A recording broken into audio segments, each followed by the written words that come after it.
তদন্ত আটকানোর জন্য এর আগে পর্যন্ত বিভিন্ন মামলা মোকদ্দমা করা হচ্ছিল মানুষের পয়সা খরচ করে, এবং কোনো অন্যায় কোনো দুর্নীতির তদন্ত করতে গেলেই তদন্তের আদেশ দিলেই তার বিরুদ্ধে সুপ্রিম কোর্টে চলে যাওয়া হচ্ছিল।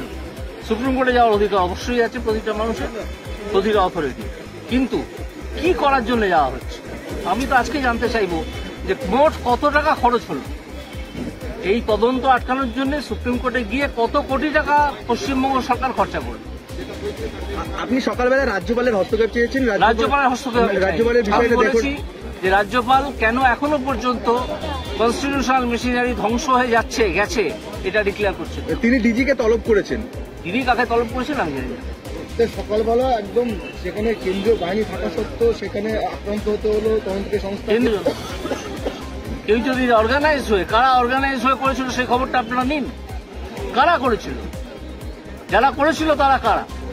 সরকার পক্ষের কেউ কেউ বলছে মস্তানি করতে গেছিল সিবিআই, কেন ইনফরমেশন দেয়নি, ইনফরমেশন দিয়ে কেন যায়নি পুলিশকে? আমি তো মনে করি যার খোঁজে গিয়েছিল তাকে আজ রাত্রির 12টার মধ্যে ইডির অফিসে এসে হাজিরা দেওয়া উচিত। ইতিমধ্যে পুলিশ 10 জনকে গ্রেপ্তার করেছে। পুলিশের গ্রেপ্তারের কথা ছাড়বে, সেক্ষেত্রে আক্রান্ত হয়েছে একাধিক। পশ্চিমবঙ্গে আইন শৃঙ্খলা নিয়ে কি বলবেন? পশ্চিমবঙ্গে আইন শৃঙ্খলা আছে বলে আপনার মনে হয়? আপনি গত কয়েকদিনের খবরের কাগজের রিপোর্ট কোর্টে যেগুলো উঠে এসছে সেগুলো নিয়েই পড়ুন। কিন্তু রাজ্যের মন্ত্রীরা তো বিভিন্ন সমীক্ষা দেখাচ্ছেন যে বাংলা, কলকাতা নাকি নারী সুরক্ষা থেকে শুরু করে আইন শৃঙ্খলার দিক থেকে 1 নম্বরে উঠে আসছে। হতে পারে, কিন্তু পশ্চিমবঙ্গে এরকম নয়, পশ্চিমবঙ্গের চেয়ে আরো অনেক ভালো। সেক্ষেত্রে এ রাজ্যে ইতিমধ্যে বিভিন্ন জায়গায় পোস্টারিং হচ্ছে বিকল্প রাজনীতি, তাহলে কি পশ্চিমবঙ্গে যে রাজনীতি দলগুলো আছে তাদের উপর ভরসা হারাচ্ছে মানুষ?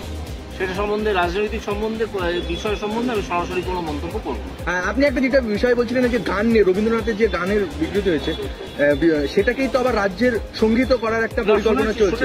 সেই শব্দটি বিকৃত করা হচ্ছে না, এরকম কথা কানে এসছে, এরপর দেখা যায়।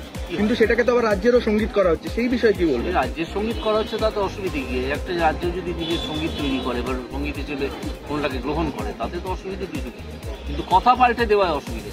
তাই একটা যেটা বিষয়, বছর 23 শেষ হয়ে 24 চলে এলো, চাকরি প্রার্থীরা রাস্তায় বসে তারা কিন্তু বারবার একটা কথা বলছে, আমরা কবে নিয়োগ পাবো। যে চাকরি প্রার্থীরা রাস্তায় বসে আছেন আমি তাদের কাছে এর আগেও বলেছি যে রাস্তায় বসে থাকবেন কেন, আপনার যদি মনে করেন আপনার লিগ্যাল রাইট আসে আপনি আদালতে আসুন। অনেকে তো এসে আদালতে এসে চাকরি নিয়ে গেছেন, আপনারা রাস্তায় বসে আছেন।